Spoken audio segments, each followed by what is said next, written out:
Hello friend, स्वागत है आपका अपने यूट्यूब चैनल मिशन रोजगार एकेडमी में। फ्रेंड्स, जैसा कि इस चैनल पर आपको स्टडी जीके के सभी इंपॉर्टेंट टॉपिक देखने को मिल जाते हैं, जो कि आपके एग्जाम के लिए काफ़ी हेल्पफुल है।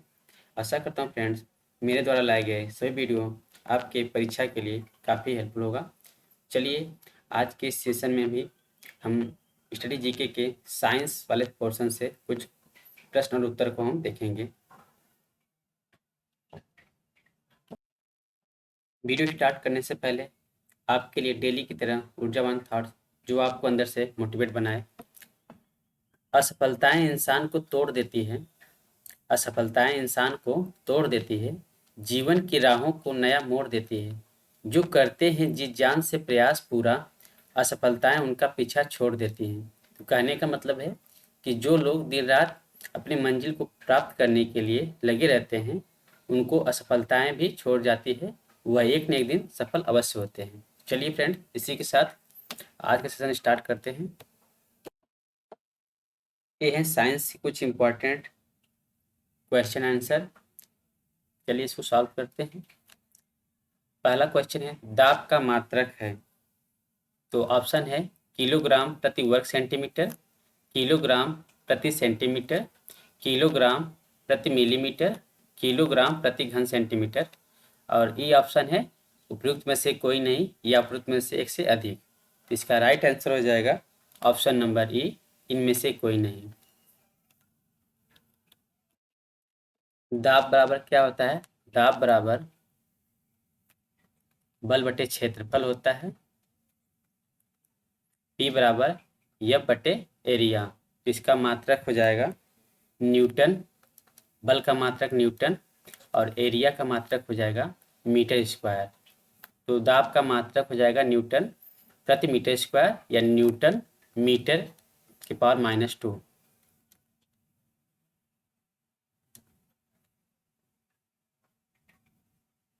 ये इसका दाब का मात्रक हो जाएगा।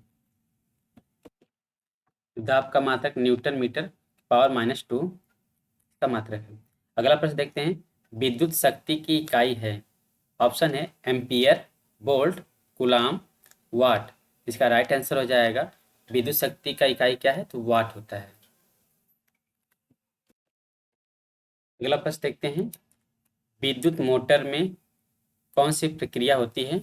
ऑप्शन है ऊष्मा को विद्युत ऊर्जा में बदला जाता है, विद्युत ऊर्जा को ऊष्मा में बदला जाता है, विद्युत ऊर्जा को यांत्रिक ऊर्जा में बदला जाता है, यांत्रिक ऊर्जा को विद्युत ऊर्जा में बदला जाता है। ऑप्शन नंबर ई उपयुक्त में से कोई नहीं, उपयुक्त में से एक से अधिक। तो विद्युत मोटर में विद्युत ऊर्जा को यांत्रिक ऊर्जा में बदला जाता है। तो इसका राइट आंसर हो जाएगा ऑप्शन नंबर सी। अगला प्रश्न है, दो व्यक्ति नगण्य द्रव्यमान की एक रस्सी को क्षैतिज रूप में पकड़े हुए हैं। 20 किलोग्राम का एक द्रव्यमान रस्सी के मध्य बिंदु पर रख दिया जाता है, जिसके परिणाम स्वरूप रस्सी क्षैतिज सीध से विचलित हो जाती है। रस्सी को पूरी तरह से सीधा करने के लिए आवश्यक तनाव कितना होगा? जबकि जी बराबर 10 मीटर प्रति सेकंड स्क्वायर है। इसका आंसर हो जाएगा ऑप्शन नंबर ए 200 न्यूटन।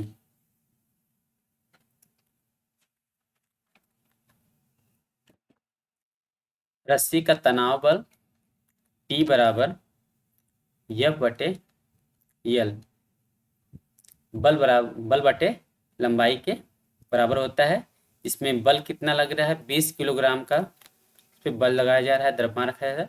तो बल बराबर होता है द्रव्यमान गुणे त्वरण। तो द्रव्यमान कितना है? 20 किलोग्राम और त्वरण दिया है 10। तो इसमें हम मल्टीप्लाई कर देंगे 10 का, तो हो जाएगा 200 न्यूटन और लंबाई एकांक होती है। अगला प्रश्न देखते हैं, निम्नलिखित कथनों पर विचार कीजिए। एक पिंड जो संतुलन में है पर कोई नेट आघूर्ण नहीं होता है।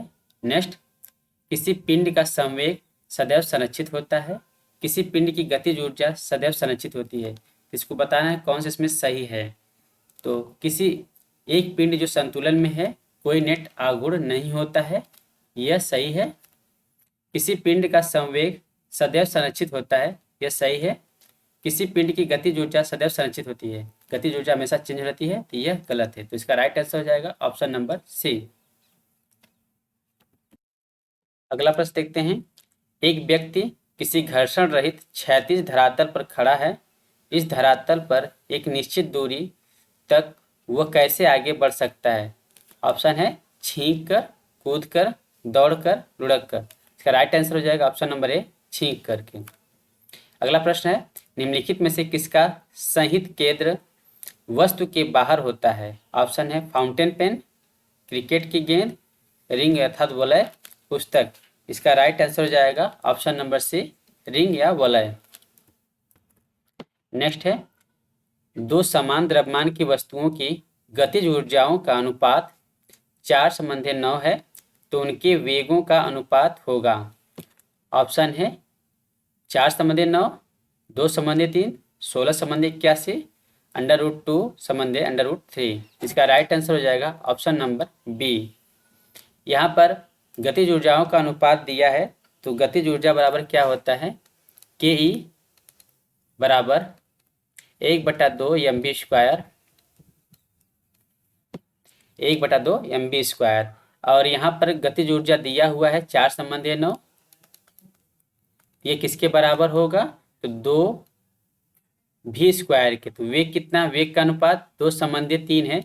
यदि इनका स्क्वायर कर देंगे तो ये इसके बराबर हो जाएगा। तो गतिज ऊर्जा बराबर के ई बराबर 1/2 mv² से। इसका राइट आंसर हो जाएगा ऑप्शन नंबर बी, 2:3। अगला प्रश्न है, निम्नलिखित में से कौन सी एक सदिश राशि है? ऑप्शन है संवेग, दाब, ऊर्जा, कार्य। इसका राइट आंसर हो जाएगा ऑप्शन नंबर ए, संवेग। संवेग एक सदिश राशि है। नेक्स्ट है, निम्नलिखित में से कौन सी सदिश राशि है? ऑप्शन है समय, चाल, विस्थापन, दूरी। इसका राइट आंसर हो जाएगा ऑप्शन नंबर सी, विस्थापन। सदिश राशि वह राशि होती है जिसमें दिशा और परिमाण दोनों की आवश्यकता होती है। अदिश राशि वे राशियां होती हैं जिनमें केवल परिमाण की आवश्यकता होती है, वे अदिश राशियां कहलाती हैं। अगला प्रश्न देखते हैं, पदार्थ के संवेग और वेग के अनुपात में कौन सी भौतिक राशि प्राप्त की जाती है? ऑप्शन है वेग, त्वरण, द्रव्यमान, बल। इसका राइट आंसर हो जाएगा ऑप्शन नंबर सी, द्रव्यमान। अगला प्रश्न है, हवाओं की ऊर्जा होती है। ऑप्शन है केवल स्थितिज ऊर्जा, केवल गतिज ऊर्जा, वैद्युत ऊर्जा, स्थितिज और गतिज ऊर्जा। इसका राइट आंसर हो जाएगा ऑप्शन नंबर बी, केवल गतिज ऊर्जा। हवाओं में केवल गतिज ऊर्जा होती है। नेक्स्ट प्रश्न है, वॉशिंग मशीन अर्थात प्रक्षालन मशीन का कार्य सिद्धांत है। ऑप्शन है अपकेंद्रण, अपोहन, उत्क्रमण प्रासरण, विसरण। इसका राइट आंसर हो जाएगा ऑप्शन नंबर ए, अपकेंद्रण। वॉशिंग मशीन का कार्य सिद्धांत अपकेंद्रण पर स्थित है। अगला प्रश्न देखते हैं, एक ट्रेन जैसे ही चलना आरंभ करती है उसमें बैठे हुए यात्री का सिर पीछे की ओर झुक जाता है। इसका कारण है? ऑप्शन है स्थिरता का जड़त्व, गतिज का जड़त्व, जड़त्व आघूर्ण, द्रव्यमान का संरक्षण। तो इसका राइट आंसर हो जाएगा ऑप्शन नंबर ए, स्थिरता का जड़त्व। न्यूटन के गति का प्रथम नियम जड़त्व का नियम अर्थात गैलीलियो का नियम है। यदि कोई वस्तु स्थिर है तो वह स्थिर ही रहना चाहेगी, यदि गतिमान है तो वह गतिमान ही रहना चाहेगी जब तक कि उस पर कोई बाह्य बल न लगाया जाए। तो ट्रेन जैसे ही चलना प्रारंभ करती है उसमें बैठे हुए व्यक्ति का जो स्थिति रहेगा वह स्थिर ऊर्जा में ही बनाए रखेगा, और जबकि ट्रेन क्या है वह गतिमान हो जाएगी, जिसके कारण से सिर जो उसमें यात्री बैठा हुआ है उसका सिर पीछे की ओर झुक जाएगा। अगला प्रश्न देखते हैं, एक ट्रक, एक कार, एक मोटरसाइकिल की गतिज ऊर्जाएं समान हैं। यदि समान अवरोधक बल लगाए जाएं और वे क्रमशः x, y और z दूरी पर रुके हों तो इसमें से कौन सा सही होगा? इसका राइट आंसर हो जाएगा option number C, x = y = z। क्योंकि दोनों एक समान गतिज ऊर्जाओं के चल रही हैं और उन पर अवरोधक बल भी समान लग रहा है, तो उनकी जो स्थितिज ऊर्जा भी होगी वो समान ही होगी। अगला प्रश्न देखते हैं, तेल से अंशतः भरा हुआ तेल का एक टैंकर समतल सड़क पर आगे की ओर समान त्वरण से जा रहा है, तेल का मुक्त पृष्ठ है। तो ऑप्शन है क्षैतिज पर बना रहेगा।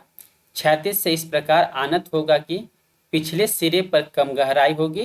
क्षैतिज से इस प्रकार आनत होगा कि पिछले सिरे पर अधिक गहराई होगी। परवलयी वक्र का आकार लेगा। इसका राइट आंसर हो जाएगा ऑप्शन नंबर डी, परवलयी वक्र का आकार लेगा।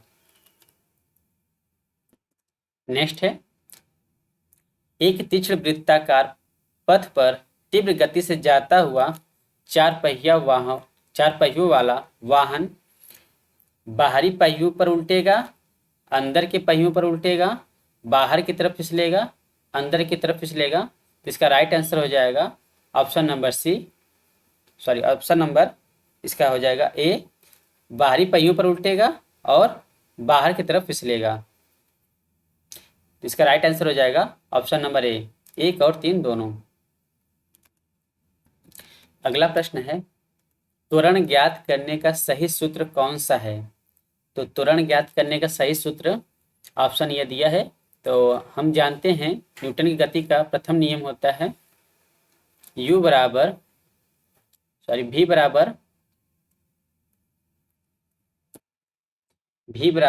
u प्लस AT, और गति का दूसरा नियम होता है s बराबर UT plus half AT square, और नेक्स्ट होता है v स्क्वायर बराबर u स्क्वायर प्लस 2AS। तो हम गति के प्रथम नियम से निकाल लेंगे यहाँ पे त्वरण a बराबर, इसको हम पक्षांतर कर देंगे तो क्या हो जाएगा, a बराबर हो जाएगा v माइनस u बटे t। इसका राइट आंसर हो जाएगा ऑप्शन नंबर ए बराबर v माइनस u बटे t।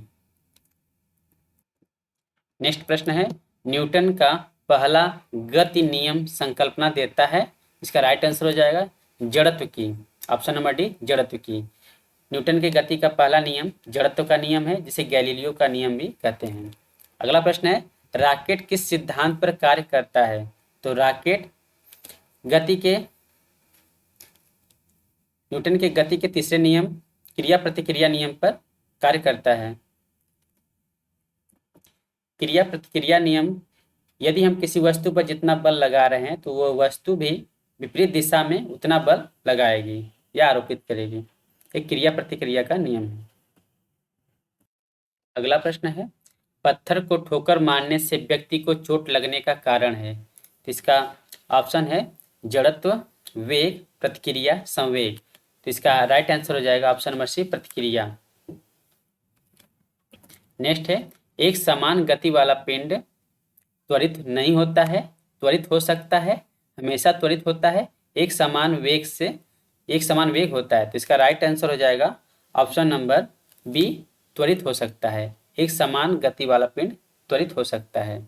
अगला प्रश्न है, लिफ्ट में मनुष्य का प्रत्यक्ष वजन वास्तविक वजन से कम कब रहता है?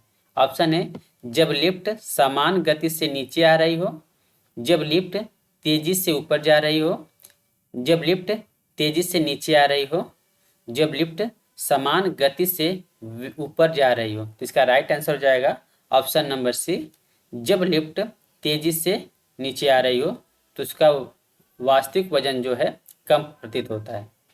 अगला प्रश्न देखते हैं, गतिपालक चक्र भाप इंजन का महत्वपूर्ण हिस्सा क्यों होता है? इसका राइट आंसर हो जाएगा ऑप्शन नंबर ए, गति को समान रखने में इंजन की सहायता करता है। अगला प्रश्न है, किसी उपग्रह में अंतरिक्ष यात्री द्वारा गिराया गया चम्मच फर्श पर गिर जाएगा, अचल रहेगा, उपग्रह की गति का अनुसरण करता रहेगा, स्पष्ट रेखीय दिशा में चलता जाएगा। तो इसका राइट आंसर हो जाएगा ऑप्शन नंबर सी, उपग्रह की गति का अनुसरण करता रहेगा। दूध को मथने पर क्रीम अलग हो जाती है, इसका कारण है गुरुत्वीय बल, अभिकेंद्र बल, अपकेंद्र बल, घर्षण बल। इसका राइट आंसर हो जाएगा ऑप्शन नंबर सी, अपकेंद्र बल। अगला प्रश्न है, एक समान वेग से चल रही गाड़ी में से एक व्यक्ति प्लेटफॉर्म पर एक गेंद गिराता है। प्लेटफॉर्म पर खड़े एक प्रेक्षक द्वारा देखे जाने वाली गेंद का पथ कैसा होगा? इसका राइट आंसर हो जाएगा ऑप्शन नंबर सी, परवलयाकार का होगा।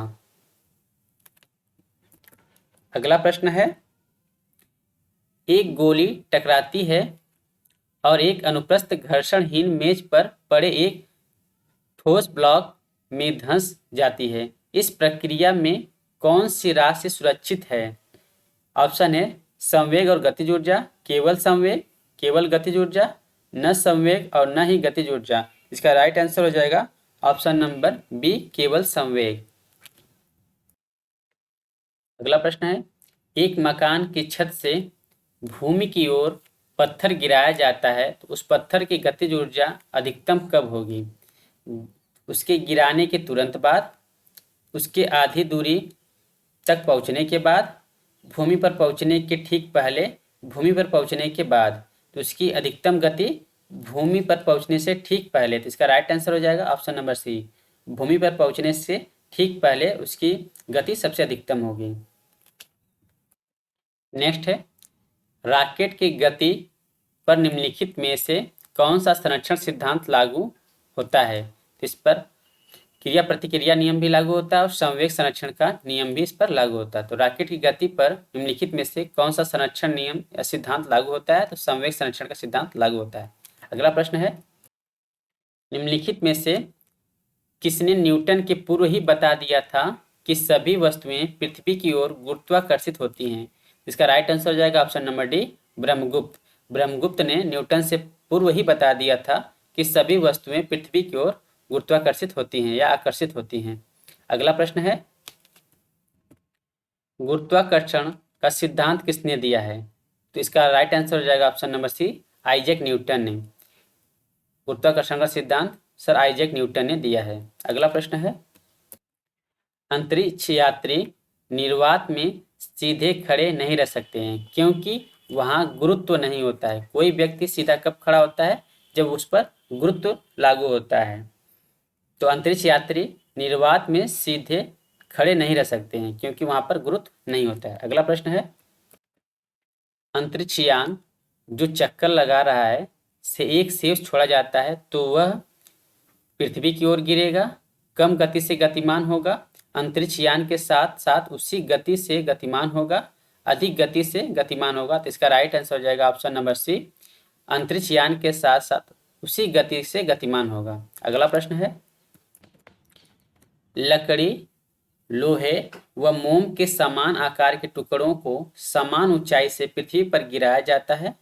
कौन सा टुकड़ा सर्वप्रथम पृथ्वी की सतह पर पहुंचेगा? यदि माध्यम निर्वात हो तो सभी साथ साथ पहुंचेंगे। तो इसका राइट आंसर हो जाएगा ऑप्शन नंबर डी, सभी साथ साथ पहुंचेंगे। अगला प्रश्न है, हवा में लोहे और लकड़ी की समान भार की गेंद को समान ऊंचाई से गिराने पर पृथ्वी पर दोनों एक साथ गिरेंगी, एक पहले गिरेगी, एक बाद में गिरेगी। लकड़ी की गेंद बाद में गिरेगी, कुछ अंतराल में गिरेगी। तो इसका राइट आंसर हो जाएगा ऑप्शन नंबर सी, लकड़ी की गेंद बाद में गिरेगी, जो लोहे की गेंद होगी वो सबसे पहले गिर जाएगी। अगला प्रश्न है, जब कोई वस्तु ऊपर से गिराई जाती है तो उसका भार होता है शून्य, अपरिवर्तित, परिवर्तनशील, सभी गलत हैं। तो इसका राइट आंसर हो जाएगा ऑप्शन नंबर बी, अपरिवर्तित।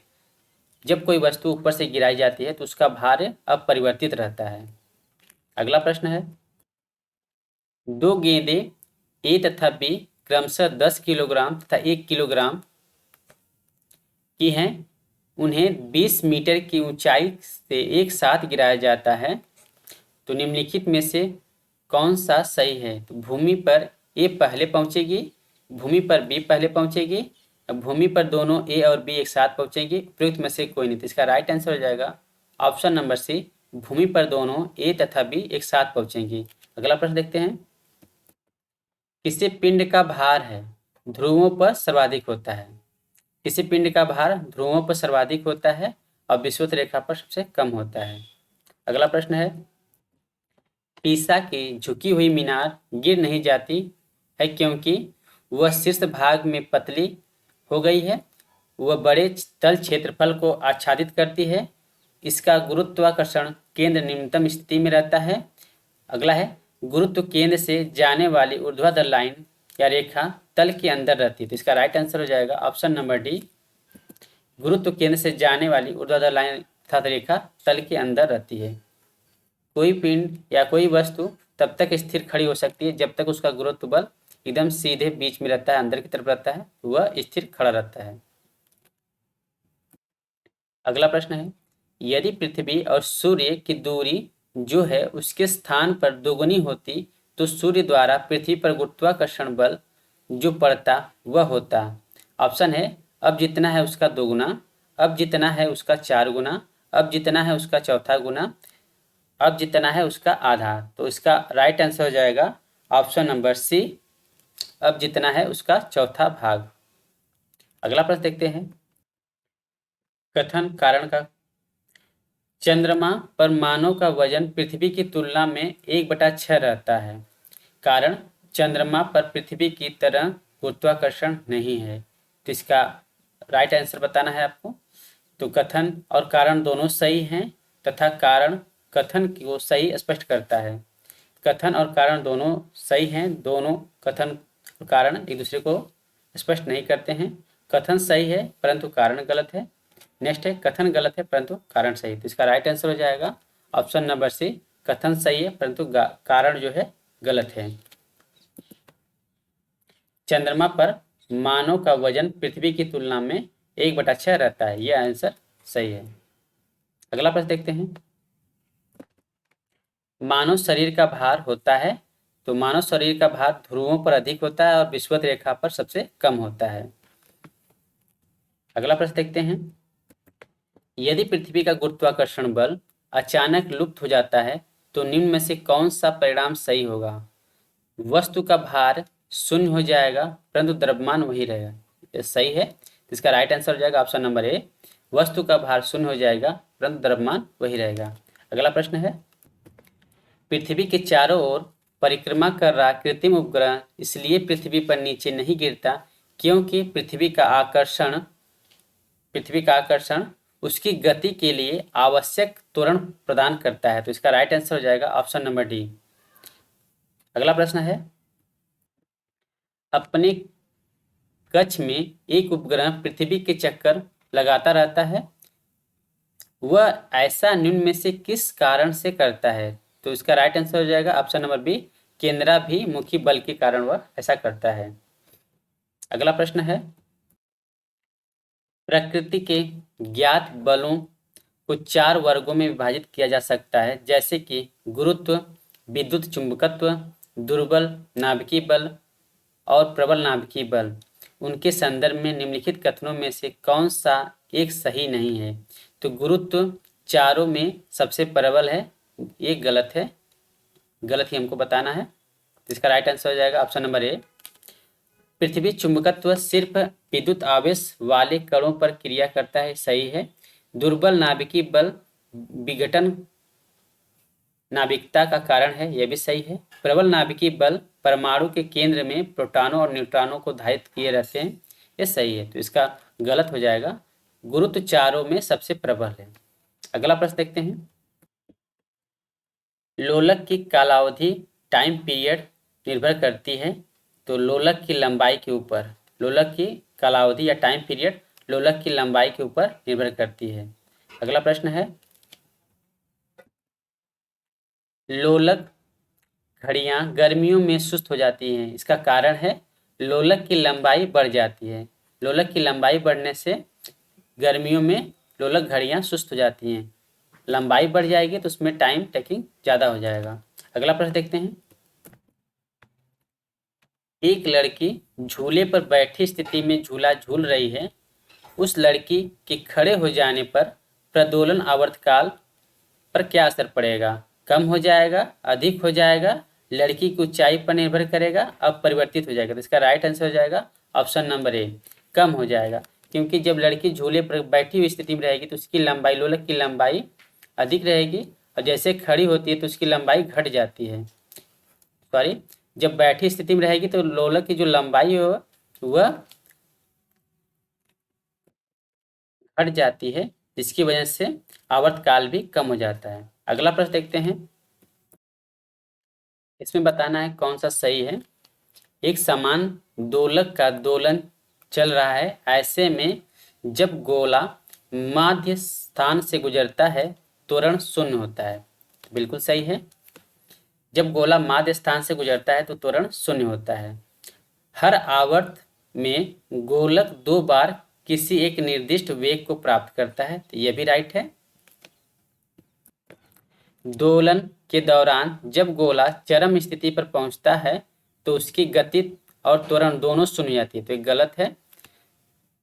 समान दोलक का दोलन आयाम समय के साथ साथ कम हो जाता है, तो यह सही है। इसका राइट आंसर हो जाएगा ऑप्शन नंबर सी, 1, 2, 4। अगला प्रश्न है, पेंडुलम घड़ी तीव्र गति से चल सकती है, तो शीतकाल में पेंडुलम घड़ी की जो लंबाई होगी वह घट जाएगी और वह तीव्र गति से चल सकती है। गर्मियों में क्या होता है, पेंडुलम घड़ी या लोलक की लंबाई बढ़ जाती है, जिसकी वजह से वह सुस्त में चलती है। अगला प्रश्न है, पृथ्वी का पलायन वेग है, तो पृथ्वी का पलायन वेग कितना है, 11.2 किलोमीटर प्रति सेकेंड है।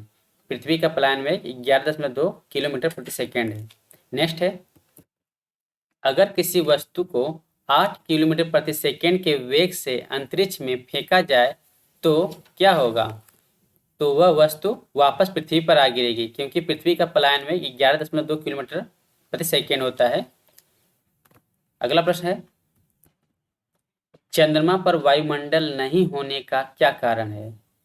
पृथ्वी के निकट है, यह सूर्य से प्रकाश प्राप्त करता है, यह पृथ्वी की परिक्रमा करता है, इस पर गैस अणुओं का पलायन वेग उसके वर्ग माध्य मूल वेग से कम होता है। इसका राइट आंसर हो जाएगा ऑप्शन नंबर डी, इस पर गैस अणुओं का पलायन वेग उसके वर्ग माध्य मूल वेग से कम होता है।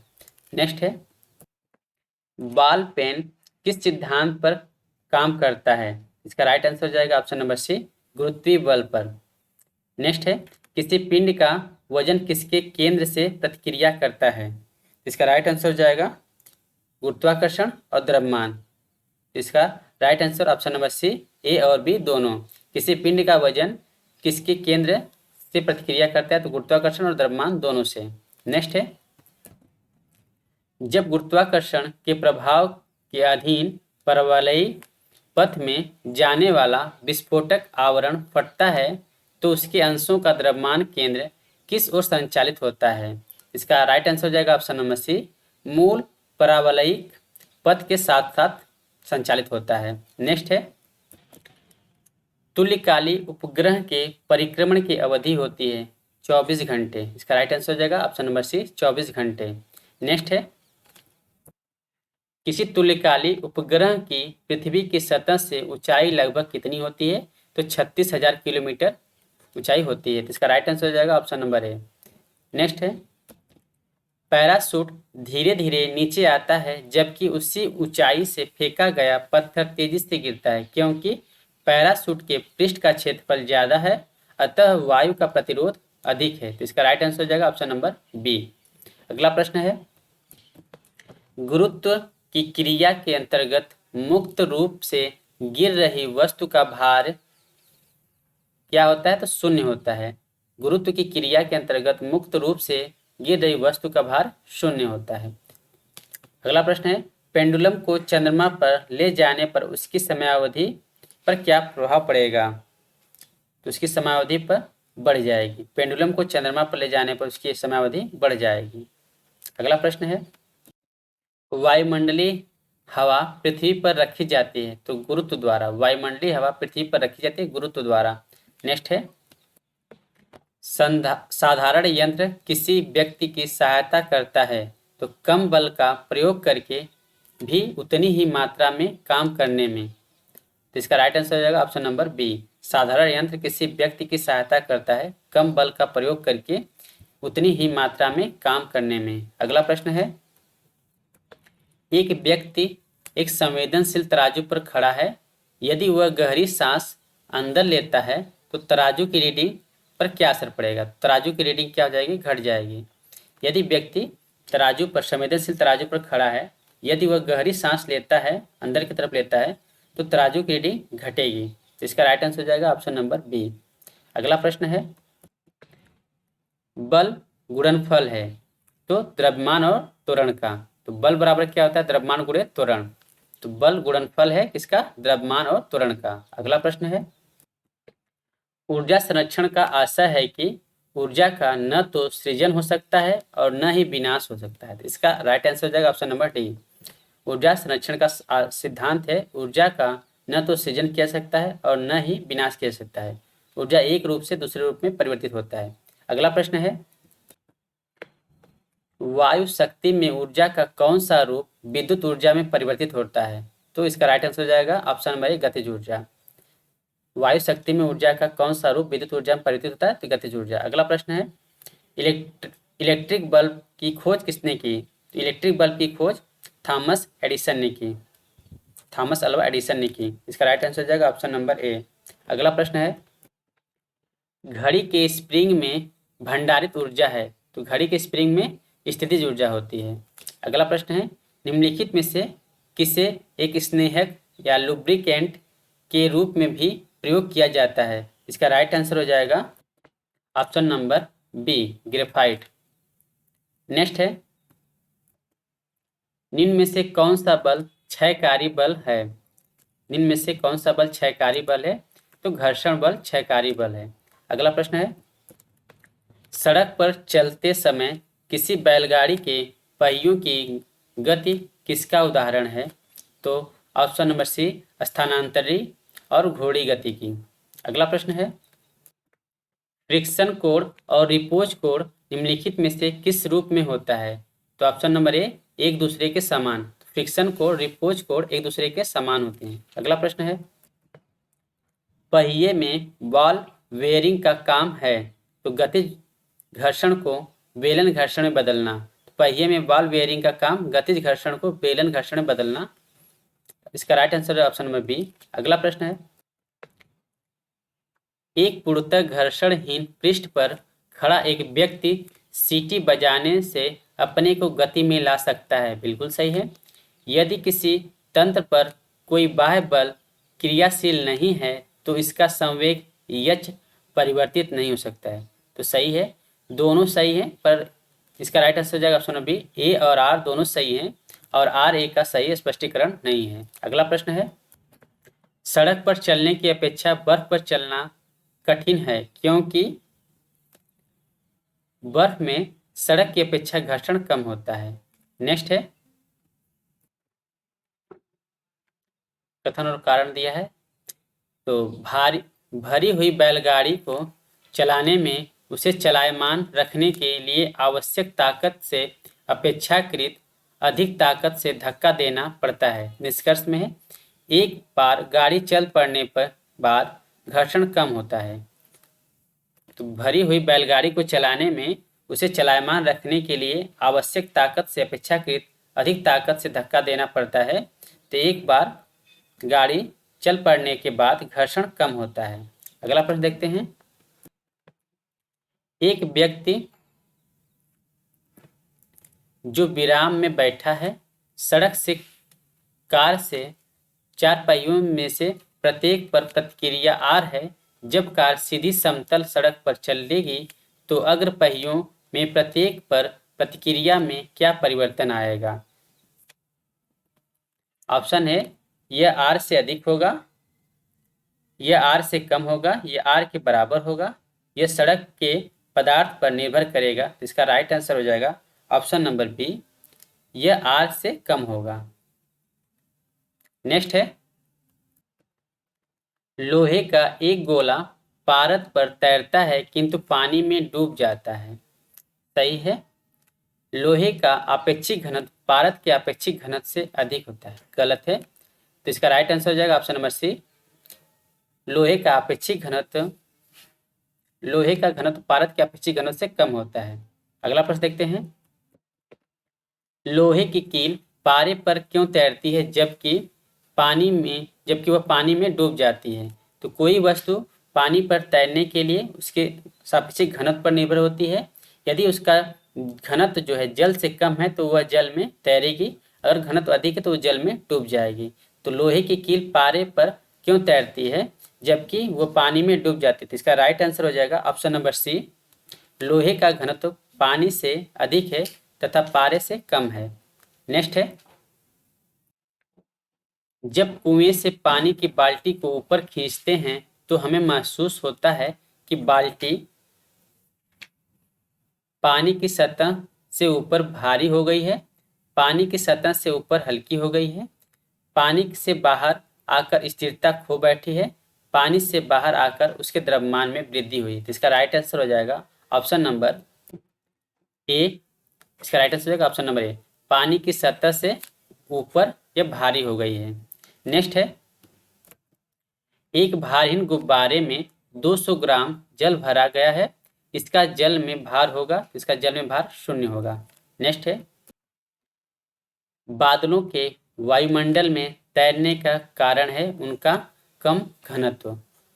अभी हमने बताया कोई वस्तु कब तैरेगी, जब उसका घनत्व कम होगा, और घनत्व जैसे ही अधिक होगा तो वह भारी हो जाएगी और नीचे बैठ जाएगी। अगला प्रश्न देखते हैं, समुद्र में प्लवन करते हुए आइसबर्ग का कितना भाग समुद्र की सतह पर, समुद्र सतह से ऊपर होता है? तो 1/10 भाग इसका ऊपर होता है। समुद्र में प्लवन करते हुए आइसबर्ग का कितना भाग समुद्र की सतह से ऊपर होता है? तो 1/10 भाग। नेक्स्ट है, पानी के एक गिलास में एक बर्फ का टुकड़ा तैर रहा है, जब बर्फ पिघलती है तो पानी के स्तर पर क्या प्रभाव होगा? वह उतना ही होगा, क्योंकि गिलास में बर्फ डालने के उपरांत वह उतना स्थान ले लेता है जितना उसको आवश्यकता होती है। अगला प्रश्न देखते हैं, जब कोई जहाज नदी से सागर में घुसता है तो वह कुछ ऊपर उठ जाता है, घनत्व के कारण वह कुछ ऊपर उठ जाता है। अगला प्रश्न है, इसमें क्या होता है कि जो जहाज है उसका घनत्व जल के घनत्व से कम हो जाता है, समुद्र का घनत्व अधिक हो जाता है, तो वह नदी से सागर में पहुंचते ही कुछ ऊपर उठ जाता है। अगला प्रश्न देखते हैं, मिट्टी का तेल पानी के ऊपर इसलिए तैरता है क्योंकि उसका घनत्व पानी के घनत्व से कम होता है। कोई वस्तु जल पर क्यों तैरता है? क्योंकि उसका घनत्व जल के घनत्व से कम होता है, जैसे ही उसका घनत्व भारी होता है तो वह जल में डूब जाती है। तो इसका राइट आंसर हो जाएगा ऑप्शन नंबर बी। नेक्स्ट है, साबुन के बुलबुले के अंदर का दाब वायुमंडलीय दाब से अधिक होता है। बिल्कुल सही है, साबुन के बुलबुले के अंदर का दाब वायुमंडलीय दाब से अधिक होता है। नेक्स्ट है, यदि साबुन के दो भिन्न भिन्न व्यास के बुलबुलों को एक नली द्वारा एक दूसरे के संपर्क में लाया जाए तो क्या घटित होगा? तो इसका राइट आंसर हो जाएगा ऑप्शन नंबर ए, इसका राइट आंसर हो जाएगा ऑप्शन नंबर बी, छोटा बुलबुला और छोटा हो जाएगा तथा बड़ा बुलबुला और बड़ा हो जाएगा।